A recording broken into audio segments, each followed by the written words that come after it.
Okay. Good evening, everyone. On behalf of the entire Hologic team, a very warm welcome to all of you to today's webinar on breast elastography, which will be presented by Dr. Rupa Ranganathan from India. We're excited to have over 300 delegates currently online who have connected from more than 10 countries across Asia Pacific. So a big thank you to all of you for taking time out from your busy schedules to join us today. So before we kickstart today's session, I request everyone to please keep their lines muted during the entire presentation. In case you have any questions for Dr. Rupa, please feel free to use the chat function and we shall take up your questions during the Q&A session at the end. So without further ado, I would like to invite our Vice President, Ms. Linda Sia, to share a few words and introduce our esteemed speaker for tonight. So over to you, Linda.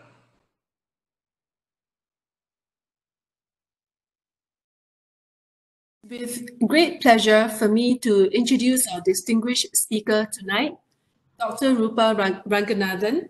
She's a senior consultant in the Department of Diagnostic and Interventional Radiology at Kovai Medical Center and Hospital, better known as KMCH in Coimbatore in India since 2007.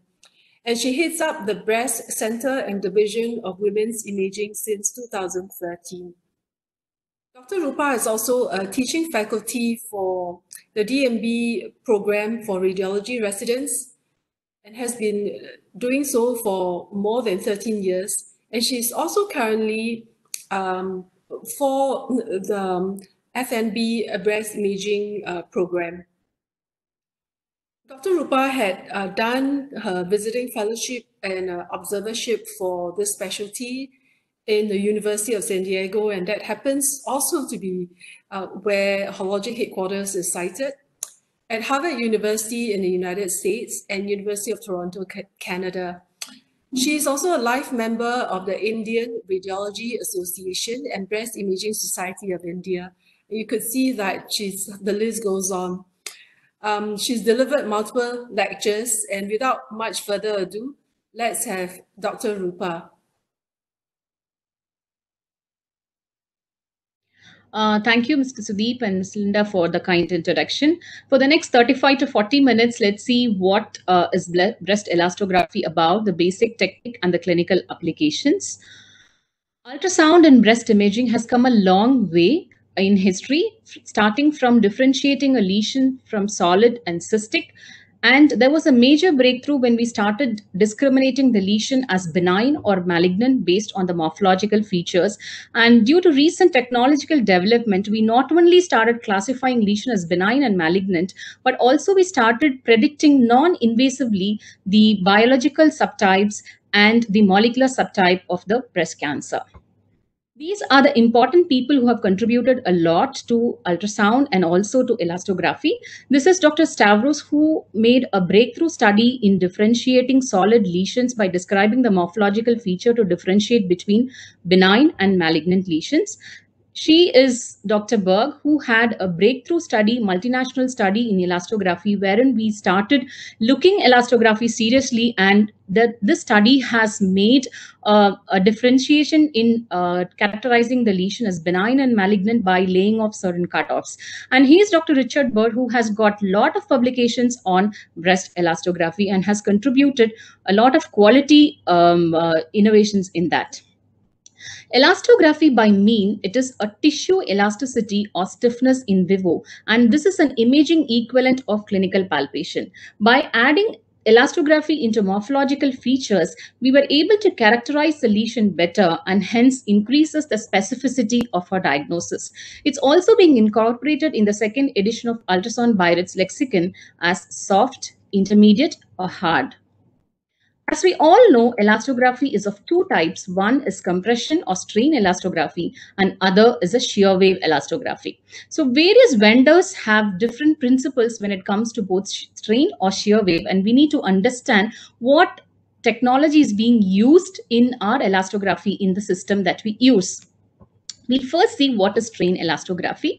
Strain or the compression elastography, as the name implies, says the compression is exhibited or the strain is exhibited to the breast or the lesion in particular, either with breathing, contraction, heartbeat, or an external compression through the probe or even a push pulse. What we need to understand that the strain elastography measures the relative stiffness of the lesion compared to the normal parenchyma and not the absolute stiffness. It is expressed either in the grayscale or the color mapping like this. So what really happens is whenever you exhibit a compression or a strain to the lesion, tissue deformation occurs. This is inversely proportional to the stiffness of the material and the response time. Response time by mean the tissue, the time it takes, the tissue takes to return to the normal condition. So we also have to understand that the technique has to be a very operator dependent to get a good or optimal strain elastography image. One is being the compression has to be on the in plane. The movement of the probe has to be in plane and not out of plane for the lesion under consideration. And we should absolutely have no pre-compression before we start doing the strain elastography technique. So the probe has to be as gentle as possible, and we should avoid a pre-compression which will give us a wrong results. Whenever we evaluate a strain or an elastography image, we also simultaneously look into the B mode features, and the B mode image is also needed for our measurements. So we need to, first and foremost, we need to get the best B mode image. And as I mentioned previously, you need to keep the probe perpendicular to the skin and the target. And we need to have a clear understanding of the maneuver of the system that we use. Some system may have gentle vibration, some can have no compression, some can have an optimal compression. So we need to understand what is required in our system to give a good elastography image. What do we look in strain elastography? There are three parameters that we look for interpretation. The first being the EB ratio, the second is the color scale, and the third is lesion to fat ratio or the strain ratio. Let's see one after the other. EB ratio by mean, E is the elastography and B is the B mode image. And what it's very simple, we take a measurement in the elastography image and also in the B mode image, and the ratio is being calculated. So how do we interpret the ratio? Whenever the ratio is less than 1, it's benign, and whenever it's more than 1, the lesion under consideration is malignant. When it comes to color score, there is a 5-point color score. So the score 1 is completely deformable, so we interpret as soft, and score 2 is majority of the lesion is deformable with little stiffer areas as seen in this picture. Score 3 is a stiffer center with a deformable periphery, and score 4 is completely stiff, and score 5, not only the lesion, but the surrounding area becomes stiffer. So the difference between 4 and 5 is 4, the lesion is completely stiff. So both may appear of same size. But when it comes to score 5, not only the lesion, but also the surrounding tissue. So the lesion appears apparently bigger, and it is interpreted as score 5.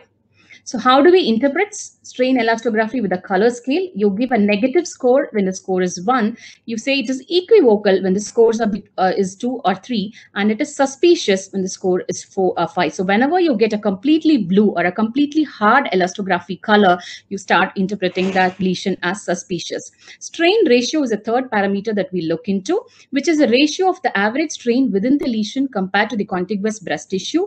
Again, it measures the relative rigidity and not the absolute rigidity of the lesion.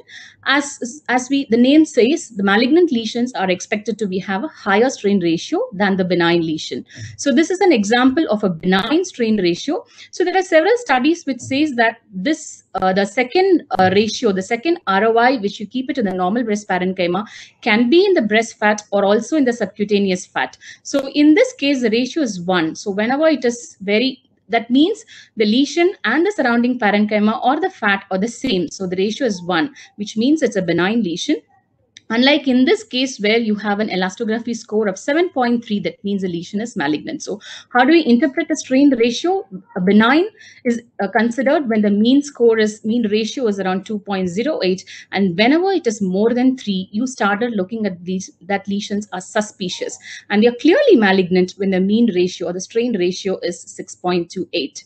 Let's see what are the practical considerations when we perform an ultrasound. We all know that ultrasound is an operator-dependent technique, and hence Elastography is also to a certain extent an operation dependent technique, and strain is much more operator dependent than the shear wave technique. First and foremost, we need to have a good B mode image, and you always interpret elastography image in the dual mode. That means there should be a B mode and an elastography picture. While you interpret the elastography, you should have a sufficiently larger FOV so that the surrounding normal tissue is included under consideration, so that we can calculate the strain ratio. We should instruct the patient to have a shallow breathing, no talking, and as I already mentioned, there should be absolutely no pre-compression. When you compress before starting the elastography, it is going to have an abnormal results. They are wrong results. So this needs definitely a learning curve to know, identify that how gentle you have to be before you start the elastography. Let's see an example of a strain elastographic technique. This was a 34-year-old lady who came to us for a non-cyclical focal pain, and we identified this lesion had gentle lobulations. But if you look closely, there is one area where the lesion margin is very indistinct. What happened in elastography score, and when I switched on the strain elastography, you can see not only the lesion but also the surrounding tissue had taken up color. So the lesion is apparently bigger in elastography image than on the B mode image. So the EB ratio is more than 1 and the elastography score is 5. So this lesion is clearly suspicious for malignancy. So we went ahead and did a 3D, which also showed these architectural distortion in a very normal appearing lesion on a 2D. But on a 3D, you can see the mammogram-like image, which beautifully depicts the architectural distortion. And we went ahead and did the biopsy and also the mammogram on that patient. So this was the lesion which was seen on ultrasound, just an increased density with architectural distortion on the routine imaging. But on the spot, you can see the coronal image like picture, which shows this architectural distortion very well. So to summarize, what did we see in strain elastography? One, we need to understand that in strain elastography, what we measure is the relative stiffness and not the absolute stiffness of the lesion under consideration. We also learned that there are different techniques in different vendors. So we need to understand our equipment. So to deliver the strain elastography, whether we need to give no compression, vibration, or optimal compression. So it varies from vendor to vendor, that we need to discuss with our vendor and understand what the mission technique is. We also saw that there are 3 parameters to understand what is strain elastography. One being the color score, second is the EB ratio, and third is the strain ratio. We also learned a few practical points, like how to avoid a pre-compression, how to instruct a patient, and where to keep the ROI. Moving on to shear wave elastography, this in addition to all the parameters that the strain can do, this also gives us the quantitative measure of the lesion stiffness. There is no relative. We are measuring the absolute stiffness of the lesion of interest. So the velocity of stiffness is expressed in meter per second or kilopascals, and the scale that we usually have in shear wave elastography extends up to 180 kilopascals. So this is an example of a shear wave image, and we also can have a color map in addition to that during the shear wave image, the B mode, and there is another way of display of the image where all 3 can also be combined. So what is the principle behind shear wave elastography? We generate a push pulse into the tissue, and a shear wave is generated perpendicular to the ultrasound beam. And from the velocity of this shear wave, which traverses through the tissue, the strain or the Young modulus can be estimated. So what really happens is the velocity of the shear wave is proportional to the tissue stiffness. So higher the tissue stiffness and higher we are going to get the velocity, which is displayed as shear wave velocity in meter per second, or the strain modulus, which is expressed in kilopascals. The normal values of shear wave in the breast is the fatty tissue have the value somewhere between 5 and 10, and the breast parenchyma has value between somewhere 30 to 50. Any pathological condition changes the normal breast tissue elasticity, and we will have an elevated tissue elasticity values. So it is also expressed in color scale when it is dark or light blue in these two images. In this image, which is around 0 to 72 kilopascal, it is called negative. And when it's called equivocal when a green color and an orange color appears. So somewhere the elasticity score is between 144, and when you call them as positive when you see these red signals appear, which is way above 144 to 180 kilopascals. And I said this, the scale extends up to 180 kilopascals usually. So when you start seeing this red color, your antenna is up and you're going to say that you understand that we're dealing with a malignant lesion. So the shear wave parameters, in addition to the color map, we also see the homogeneity of the elasticity. We can get a size ratio like in strain elastography. We also see what happens to the shape of the lesion at elastography. And we can calculate the elasticity ratio like the strain. In addition to all this, what is important is in shear wave elastography is the quantitative elasticity. We measure the quantitative parameters. They are E mean, max, standard deviation, ratio, and the shear wave anisotropy. So this is there are several papers on which parameter have to be given more significance. Earlier on, there were papers which said E max is significant because E max is independent of the ROI size, and E mean is influenced by the ROI size that we draw.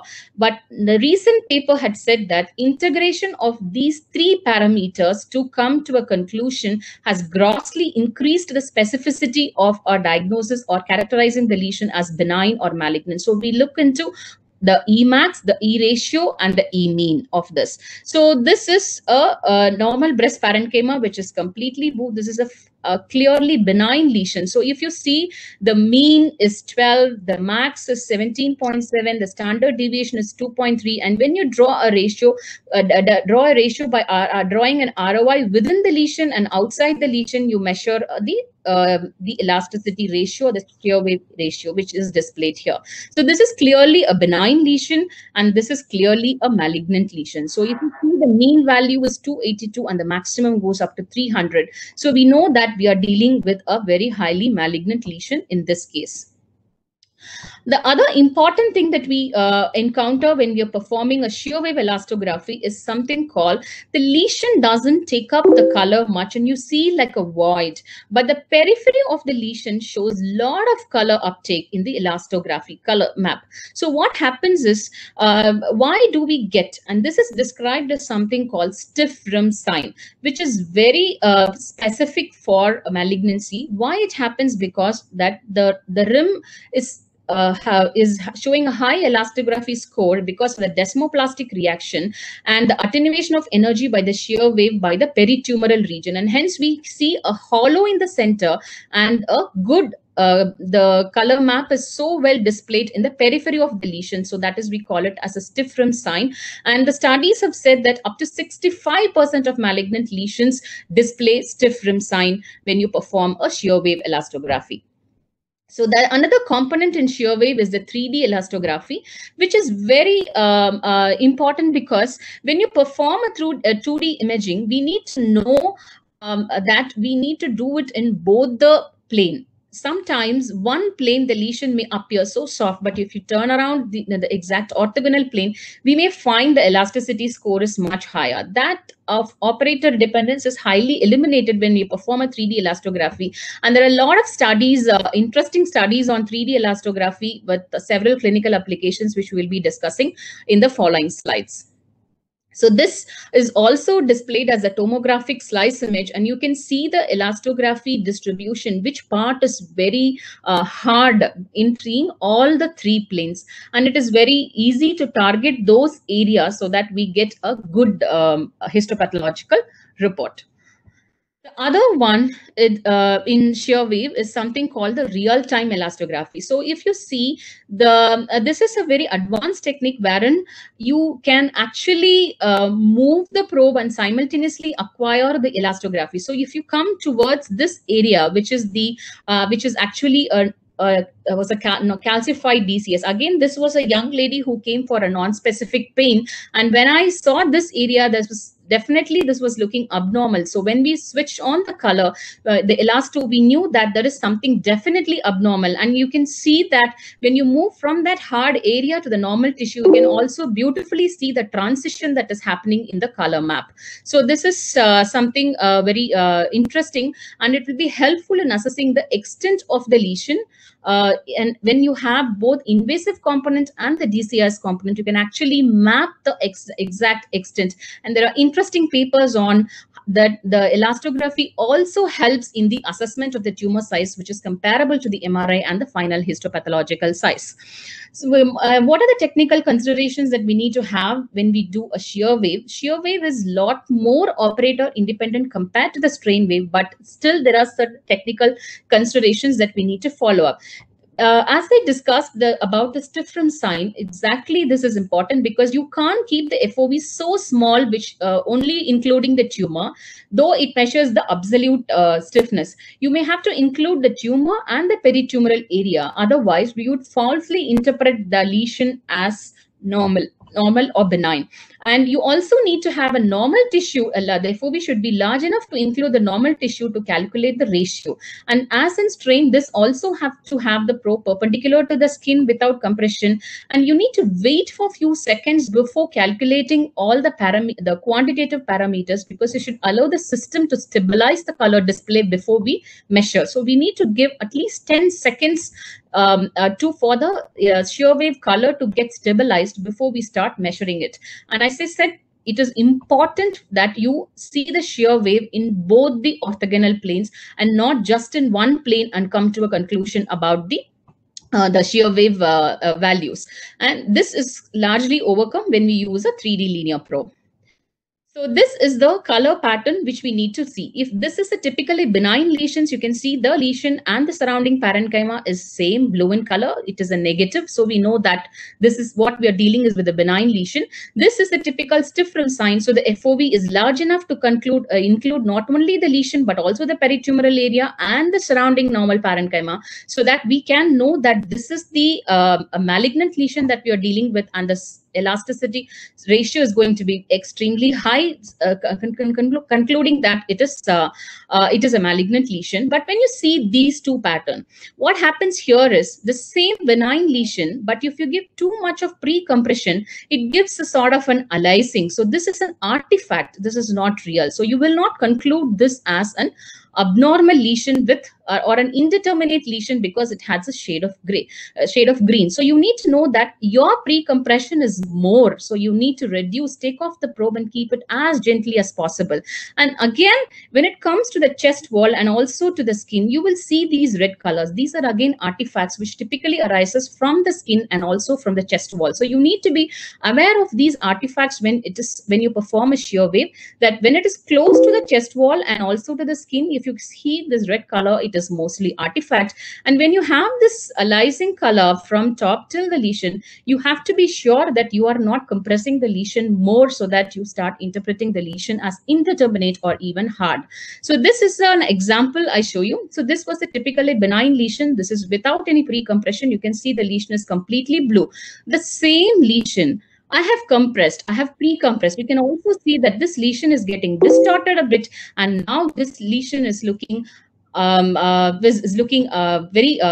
very much high values, right? So it's alarmingly, it is seeing that though, okay, this is the BI-RAD 3 lesion, but we see this, so we should not jump into a conclusion that we are upgrading the BI-RAD 3 lesion into 4 because it is showing a sort of a Stifram sign or a lot of red color in it. You need to first understand that you need to take out the probe, keep it as gently as possible so that you don't furiously increase the values by giving a pre-compression. So though technically shear wave elastography is a lot more operator independent in obtaining the values, we need to remember there are certain technical parameters that we need to consider. There are certain small tips that we need to know before performing the shear wave elastography also. So this is, if you see the shear wave elastography of these two women who had lesion which are almost identical. So this is horizontally oriented circumscribed margin. This also is also horizontally oriented with circumscribed margin. But if you see the shear wave values of these two, they are very, very different, right? So this has a shear wave mean value of only 51, maximum is only 68, and you have a ratio of only 1.3. And if you see the color score is predominantly blue, but what happens here again, this is a young patient with circumscribed margin, but what you see in elastography is a stiff rim sign. You are seeing a stiff rim sign, right? So you see the values, its mean is 285, the max is 300, and the ratio is very, very high. So they both the lesions look morphologically similar. The elastography values are way, way different, and you interpret this lesion as malignant, and you interpret this lesion as probably benign. So to sum up the shear wave elastography, we know that it measures the absolute stiffness that is expressed in meter per second or the kilopascal. Unlike the shear strain elastography, we measure the absolute stiffness, and we learned there are certain techniques in obtaining the shear wave elastography also.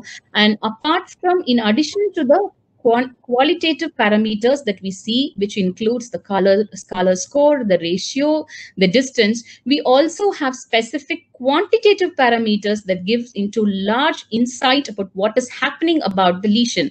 And the three parameters which are very important, and we need to integrate all these values to come to conclusion, and this increases the specificity of our diagnosis, is Emax, E mean, and the E ratio. And we also learned, though it is a lot more operator independent, there are certain factors which will interfere with our shear wave elastography interpretation. Also, we should not have pre-compression, and we also need to know there are certain artifacts that are associated with shear wave elastography which we need to be aware of, so that we don't interpret an artifact as an abnormal value.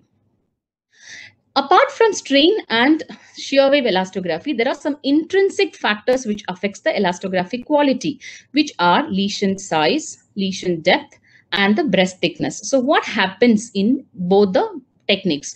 We get a fantastic image in strain elastography if we have a small size, not so deep lesion in a thin breast. So if you have all these, we are very happy to perform a strain elastography because it gives the best image. So there are also studies which says that what are the parameters that influences shear wave elastography in giving false positive and false negative results. The conclusion was you get false positive results when you have a large size of the tumor and a very thick breast. And surprisingly, false negative results come when the lesion size is very small. But in strain, if you have a small size, you get a very good image because it is easy to compress. When you have a large image beyond the FOV, it is impossible to obtain a strain elastography because we cannot compress the lesion externally, and hence we will not be able to measure the relative stiffness. But false negative results can happen with shear wave elastography when the tumor size is very, very small, and both in strain and shear wave, when the lesion is very deep, we are not going to get a very good elastography values. So let's see, if we saw what are the parameters, what are the things that we need to measure. Let's see what are the clinical indications of elastography and how we'll apply our theory into clinical practice. So the Berg et al., the study which came in 2012, which was a multinational study of close to 1,000 patients, was a breakthrough study for elastography, wherein they had measured so many parameters. And finally, they concluded that a cutoff value of 80 kilopascal was determined to distinguish benign from malignant lesions. Biret 3 masks with higher stiffness by mean, when the Emax is more than 160 and the E color is completely red with a shear wave of 180 kilopascals, could have been upgraded to biopsy. So when you have a morphologically probably benign lesion with a higher elastography value of more than 160, or when it is completely red, it's better to biopsy that lesion rather than putting the lady on follow-up. And a Biret 4A mask with lower stiffness could have been downgraded to follow-up. There is no need for unnecessary biopsies. So how they deal with a Biret 4A lesion with low stiffness is by two rules. One is aggressive, other is conservative. Aggressive by mean, any lesion which has elastography score of more than 80 or only biopsy. So this increased the specificity of the biopsy. So whenever you have a really hard mass, only then you go ahead and biopsy those lesions, and rest of the lesions are put on follow-up. We have a problem of missing some cancers when you follow an aggressive policy. The conservative rule was that the cutoff was kept as 30. So they have less cancers missed, because extremely soft cancers, which are very unlikely, or only missed, and still they could maintain a reasonable higher specificity. So those two roles were put up and discussed in that study. So then when you have a score of less than 20, they say a BI-RADS 3 lesion can be downgraded to BI-RADS 2 lesion. So you put those patients from a short-term follow-up on 6 months to a regular follow-up of an annual screening. The other recommendation is short-term follow-up to a biopsy. That is a BI-RADS 3 lesion with a score of 4 or 5, or when is upgraded to 4 or 5 when they have a higher elastography score.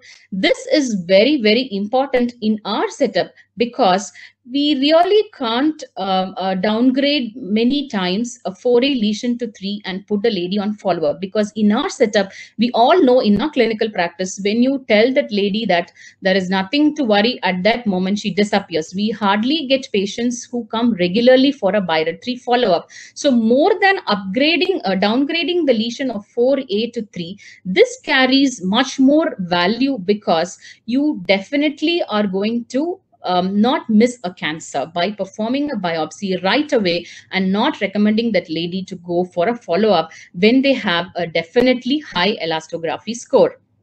And it increases the diagnostic confidence. So when you see a BI-RADS 4A lesion with a hard elasticity, we know that it is definitely, there is a possibility of malignancy, and we are justified in subjecting her for a biopsy.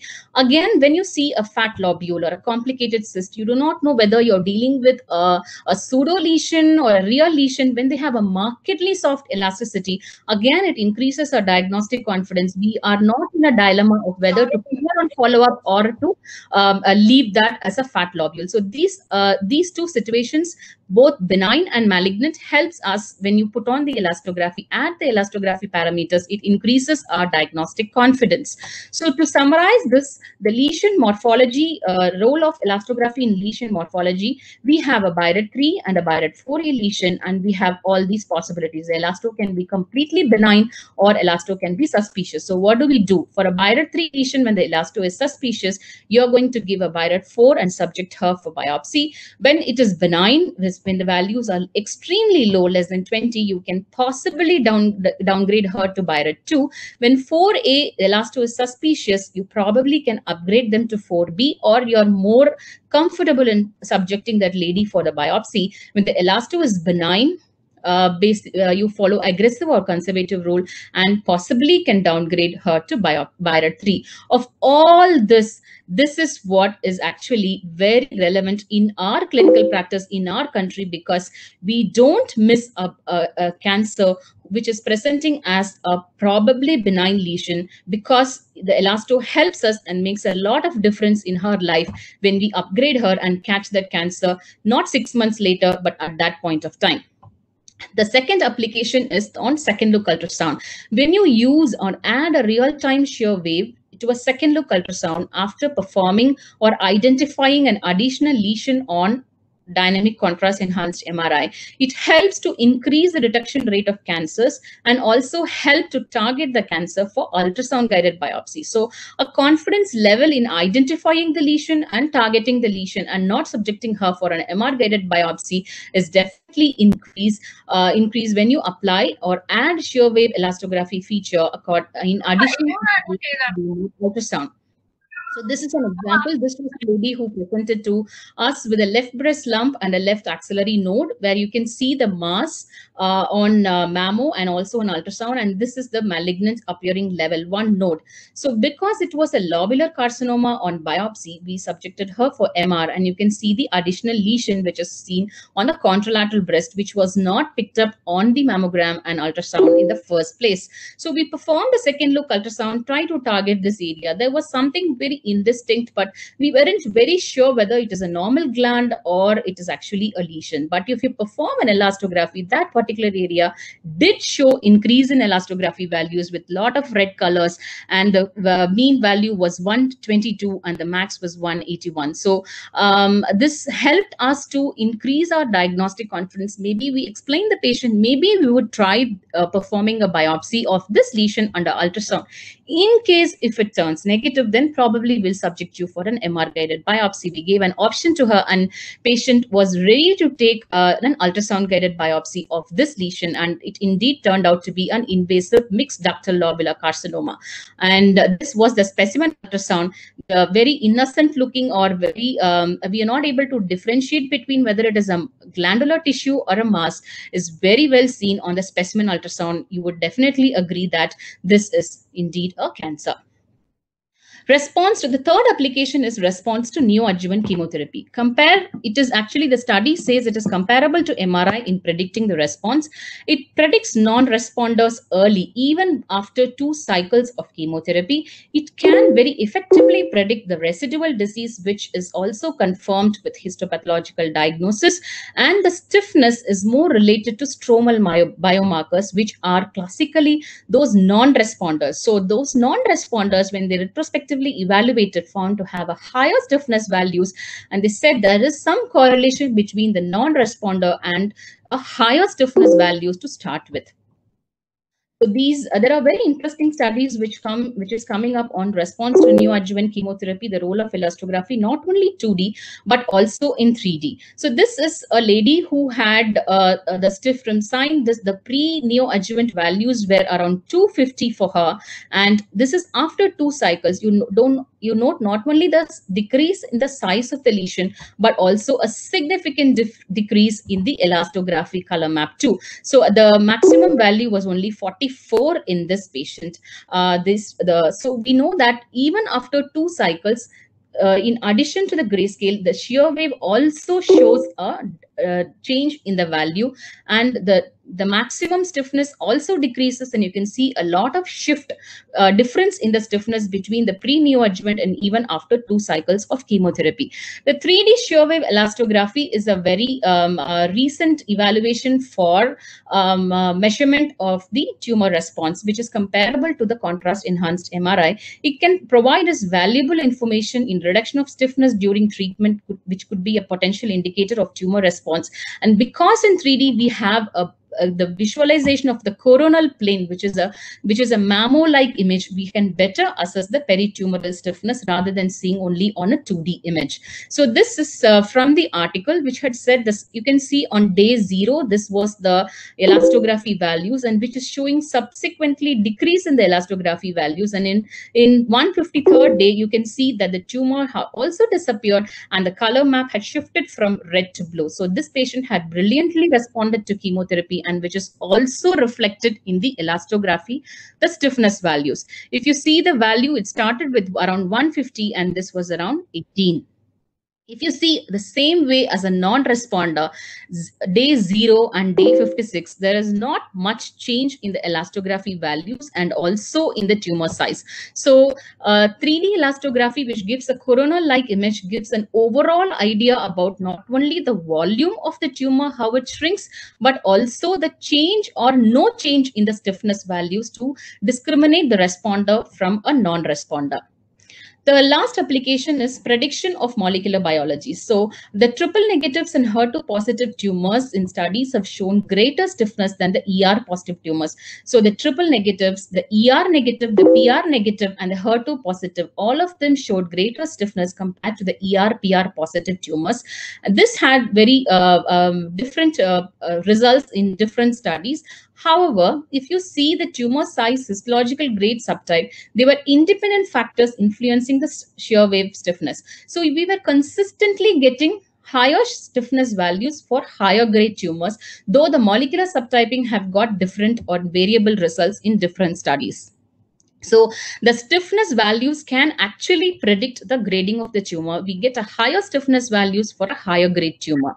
So the principle of elastography is the same, but we actually can harvest more fruits rather than characterizing the lesion and applying these elastography technique just for mass. So this is my personal experience of application of elastography beyond masses, which is localizing the subtle architectural distortion. We can identify foci of DCIS, area of non-calcified DCIS, lobular carcinoma, use in intraductal mass in defining the extent of lesion, and help in all this, it helps to target the biopsy. So this is a lady wherein you can see this tomographic slice which shows a focal architectural distortion. This is a spot view which you can see that there is an architectural distortion in the upper outer quadrant. This was the ultrasound image in a 2D. So we actually will not know whether it is just a shadow from Cooper's ligament or it is some fibrosis, or what we see is this. The 3D image actually shows, the coronal image actually shows that little lesion with the architectural distortion like a mammo image. And we know that this is what is seen on mammo also. When you switch on the elasto, the coronal view actually shows, compared to the 2D view, you can see the coronal view actually shows the elastography much more better than we see in the other two planes. So this helps to isolate, triangulate the architectural distortion. And we did ultrasound guided biopsy for this patient, and this was a little invasive cancer on diagnosis. So this was a very young lady who presented with a clinically palpable this lump. So we straight away know that this is definitely a suspicious lesion which needs biopsy. But as I was scanning the breast, I was also seeing there was some vague non-mass hypoechoic abnormalities. They did not take the shape of the mass, but there were sheets of like abnormal areas. So this was a comparison of the opposite breast, which shows the parenchyma and the elastography values. And this was very high. We did a mammogram. She had an asymmetry, which is seen in the upper outer quadrant. They are not calcified. So this was actually a small invasive cancer and an extensive non-calcified high-grade DCIS, which we can see on MRI, this little invasive cancer and the entire non-mass enhancement extending all the way up to the nipple in the outer quadrant was a non-calcified DCIS. So in DCIS versus invasive cancer, the mean stiffness values were higher when they are associated with invasive cancers in a pure DCIS-like appearance on imaging. And the qualitative assessment of shear wave using color scores correlated with the histological upgrade. So there are interesting papers which says the higher the stiffness, when they have a pure DCIS, they have a relatively low stiffness values compared to DCIS associated with invasive cancer. So this was an example of a lobular carcinoma. This lady presented with a huge lymph node in the right breast, and you can see there is subtle area focal asymmetry with architectural distortion.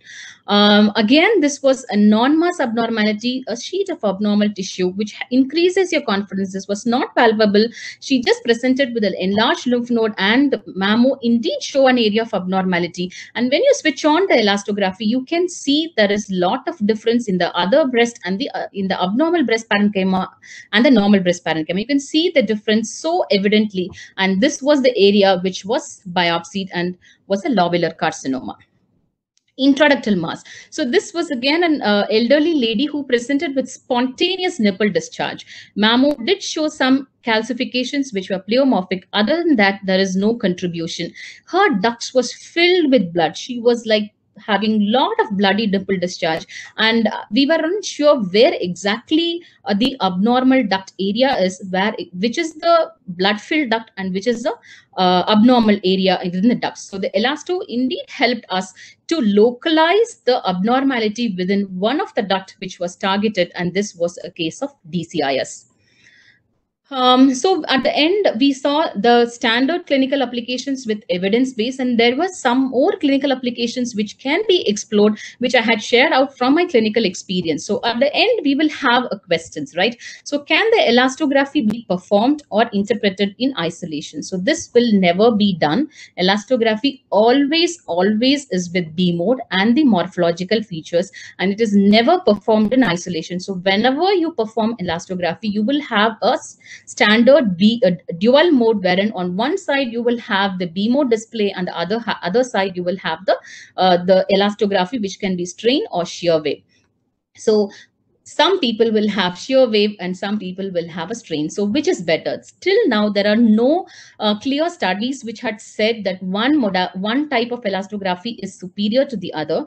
However, in shear wave is relatively not non-operator dependent, and we can have absolute values which are used in different clinical situations. So can Biret 4B, C, and 5 can be downgraded based on elastography. So this should not be done. Just because a speculated mass is not showing a higher elastography scores, we will never downgrade a lesion. So the elastography is only up to 4A to have a clinical influence. For a 4B, 4C, and 5, morphology trumps, and we will not change the interpretation based on elastography. The final recommendation of 4B, 4C, and Biret 5 lesions are only with morphology, and we will not change our Biret categorization if the elastography is softer in these patients. So when should and when should not elastography be used? So whenever you have a mass, we can use elastography, and certain difficult situations wherein we can help to triangulate those non-mass abnormality too. When it should not be used?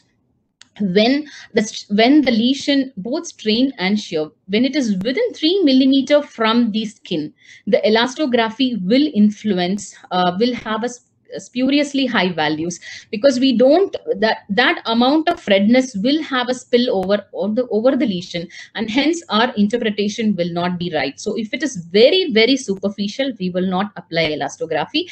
And in strain elastography, when the size of the lesion is too big than the area of region of interest, we cannot apply strain elastography in those situations, because strain measures relative stiffness, and we need to include the tumor and also the surrounding normal parenchyma. So too big a lesion, it is very difficult to use elastography. Is there a limitation of elastography? Yes, we saw when they are very thicker breast, when they are very close to chest wall, when they are very superficial, elastography cannot be applied. When they are too big in strain, so these are the limitations of elastography. It is not a modality without limitation. It does have, but when you use it in the proper clinical situation, it definitely helps us to increase our specificity. So this is a very good paper which talks about what are the recommendations that is approved for performing elastography, both shear wave and strain. It also describes about the basic techniques. To summarize, we need to understand the basic principle of the system, because in strain elastography, the way that we compress or give a strain to the system varies from the vendors. So you need to understand the basic principle of the system, and also you need to realize that there is a learning curve in acquisition and interpretation. So you need to follow all those technical tips that so that we don't perform it wrong and interpret it wrong. It does have a learning curve. So first of all, to understand how gentle to keep the probe on the patient definitely has a learning curve. And you need to be aware of the artifacts when it is very closer to the skin and chest wall, when you have very abnormal results because you are doing a lot of compression on shear wave. So all these things you need to be aware, and you shouldn't interpret it as positive results. You need to know no compression, avoid skin and chest wall in your area of interest, because they will have some abnormal values. And you need to assess the B mode image quality before interpretation. So also you need to know how is the quality. So certain strain elastography have got a display quality parameter wherein your compression is adequate or inadequate. So you need to know the image quality before you start interpreting those images, both in B mode and also in elastography mode. So always elastography is combined with the B mode findings. It is never interpreted in isolation to give the final Birets. And also remember, in 4B and C, elastography values is not going to change the way you interpret the final image. It is there, the morphology trumps.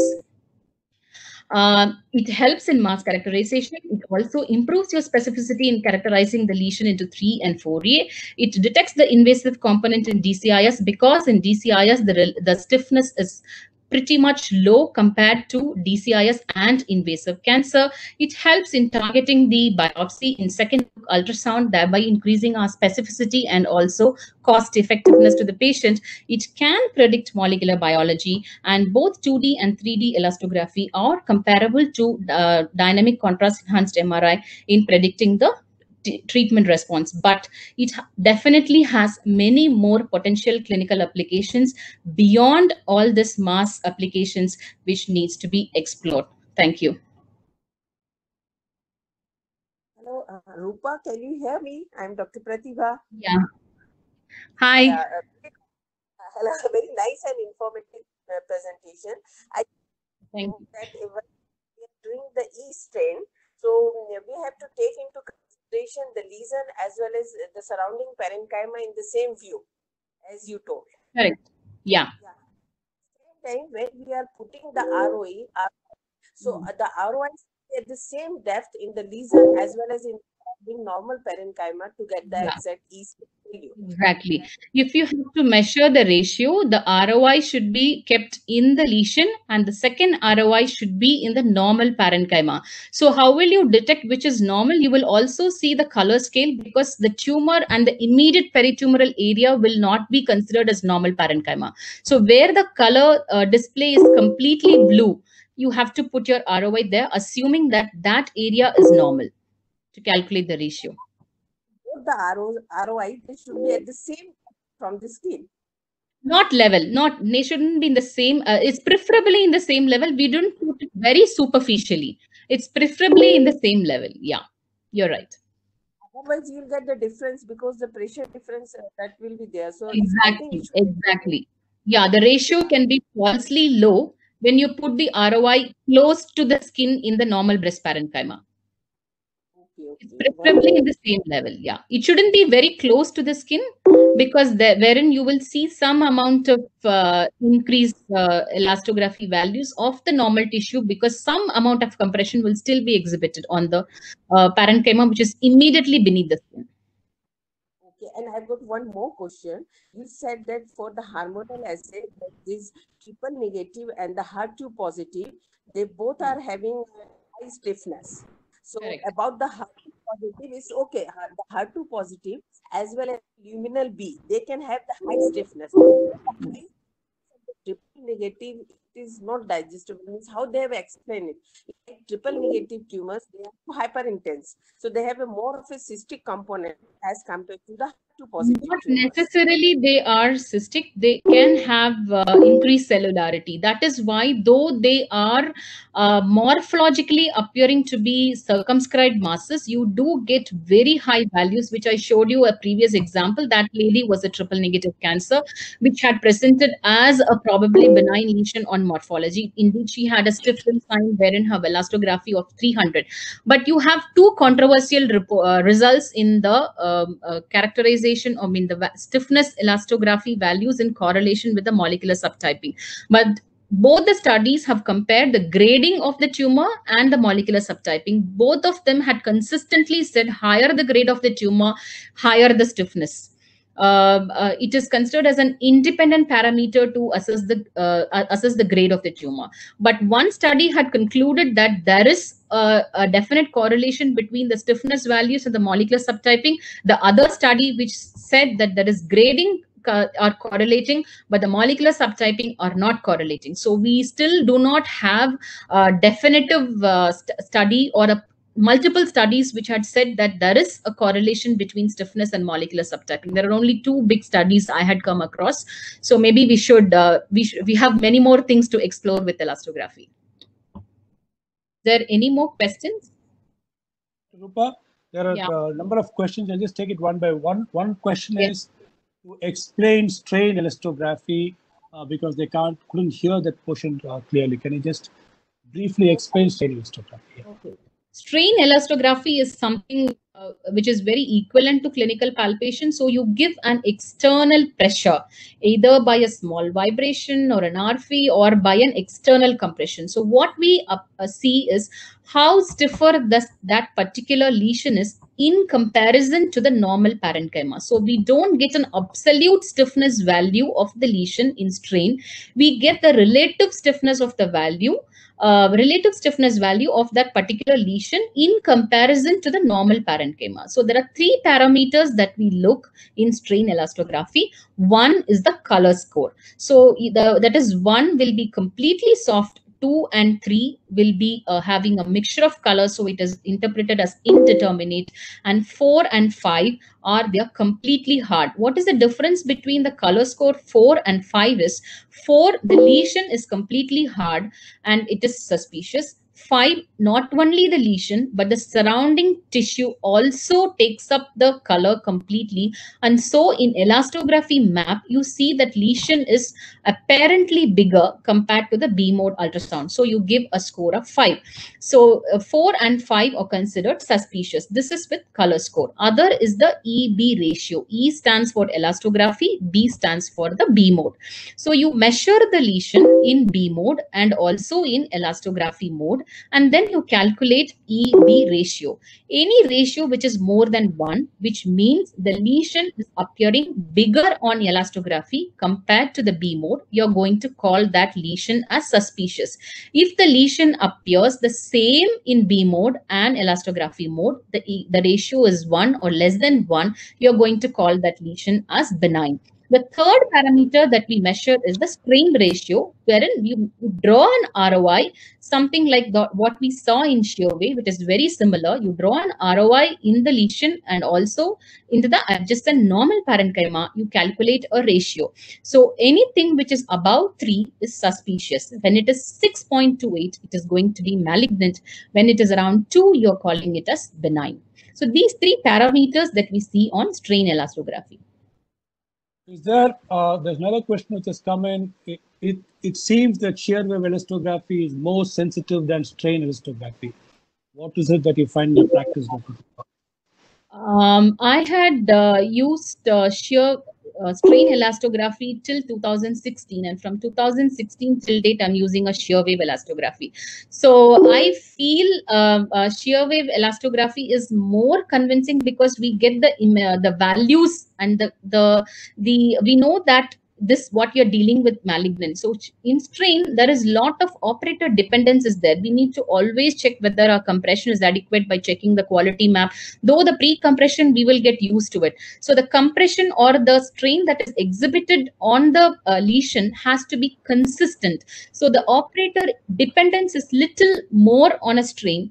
And shear wave, I feel the learning curve, there is practically no learning curve. You just have to understand there are some artifacts and you should not have a pre-compression. So shear wave is much more easier to learn, and there are much more convincing values and quantitative parameters that we can assess. This is my experience, but there are papers which had compared shear wave elastography and strain elastography. Until date, no one had said that shear wave is superior or strain is superior. There are certain small limitations in both the study, but if you ask me, I'm more comfortable with the shear wave elastography. Yeah. The other one is, another question is, should we rely on mean shear wave value or maximum KPA? That is what I said. So the E mean, max, and ratio. So initially they said E ratio was the most discriminative parameter way back in studies 2013. Then there were studies around 2015. They said, you know, E mean is actually influenced by the size of the ROI, because within the ROI, if you have different areas which are soft and which are harder, then your E mean value drops. But E max is independent of the ROI. Even if there is a single point which is going to be having the highest value, so E max is going to tell that. So there were such studies which said that E max is much more reliable. But the last study which had come in 2017, analyzing what are the important quantitative parameters, and they have analyzed by assessing the specificity by seeing every single parameter. They finally concluded that E max mean ratio, if you incorporate all three, it actually increases the specificity much more than using a single value. Another question is, for getting Q ratio, is it mandatory to keep both ROI at same depth? Which is the optimum ROI size? Optimum ROI size is between 2 to 3 millimeter. And ideally, I answered the question before. The ROI ideally has to be in the same. Because if it's slightly on upper or lower doesn't matter, but it shouldn't be close to the chest wall wherein we have not given enough, the shear wave have not penetrated much, and it should never be close to the skin. When it is close to the skin, the normal parenchyma is going to have a little higher value, and hence that will influence the ratio. The ratio will fall down. So we should ideally have it in the same plane. Another question is, what is the 3D linear probe that you're using? That's one question which is coming. The 3D linear probe that we are using is from Supersonic. I think you should answer that, Mr. Paul. Thank you. Thank you. Another one is, any role in assessing lymph node? There are mixed results on lymph nodes, and to my, if you ask my experience, I have not get consistent results with the lymph nodes. But there are papers on lymph nodes, and similar to the elastography scores in strain, also there is a score for axillary node elastography. It has some role, but it has definitely not picked up so well like for characterizing the masses. I don't rely on that because I have not seen consistent results on application of elastography on lymph nodes. Okay. Another question is, if lesion has absolute benign features, if one elastography borderline raised, if you decide not to biopsy, need 6-12 follow-up, or can discharge, 2 elastography significantly raised, 100% need biopsy to exclude malignancy. Can you please come again in that question? Yeah, if the lesion, if the lesion has got absolute morphological feature, elastography is borderline. Elastography is borderline. We have to discuss with the patient. If the elastography is significantly raised, that is where I'm saying we have got a definite role, because we know that not all breast cancers have got morphologically suspicious imaging features. There are well circumscribed breast cancers like triple negative, medullary, mucinous. So we have a long list of well circumscribed cancers. So that is why, though the probability of malignancy is only 2%, but still we do have cases wherein the morphologically benign appearing lesion had suspicious elastography and we had biopsied them. Even a BI-RAD 3 lesion, if the patient is not willing for follow-up, we are justified in biopsying it. Even without elastography. Otherwise, I'm talking. If the patient says that I cannot wait for 6 months, I would like to undergo a biopsy, we are justified in doing a biopsy. So we are definitely justified in doing a biopsy when we have a suspicious elastography scores. I think we should biopsy them. Is there any other questions? Any of you? I mean, you can possibly unmute the phone and ask questions to your delegates. I mean, another one is there a role of shear wave in complex or complicated cystic lesions? Does it aid specifically? Does it aid specificity? Cysts are characterized by morphological features. If there is a complex cystic lesion, which we call it as not complex cystic, which is complex solid cystic lesion, that is a BI-RAD 4. It is not even a 4A. So we will definitely go ahead and biopsy that, irrespective of the elastography features. Okay, Dr. Namita, you have a question. I mean, can you open the mic and ask Dr. Namita? I mean, I think she's... she wants to know what is the recommended ROI size, which I think you mentioned. I have said it's between. And you mentioned between 1 to 3. Please also tell which ROI size is best when measuring stiff rim. The same, 2 to 3 mm. Okay. 2 to 3 mm, yeah. Okay. Another question has come: within a lesion, where exactly to keep the ROI? Dr. Radha wants to know. Actually, within the lesion, maximum is what we need to know, right? So when the display color, where the display color is red, that is going to tell guide us to know where exactly to place the ROI. If you keep the ROI, because the tumor is heterogeneous, there will be some necrotic areas where there will be some active tumor cells. So necrotic areas may not take up tumor cells, may not take up elastography, and in shear, and when we have a stiff rim, the center is not going to take up color. So we need to put it where it is completely red, highly malignant, so that we get the maximum score. Yeah. Dr. Nitin Chawal, thanks for logging in, sir. I mean, he has a question. What ratios do you take shear wave value? What are the cutoff? The ratio of 5 is said for shear wave as possibly suspicious lesions, but most of the time we have a ratio like 20, 30, 60. So we really have not faced a situation wherein only the ratio that we have to decide. But the ratio above 5 is considered as abnormal. Is there any help of elasto in inflammatory CA? That's another question which has come.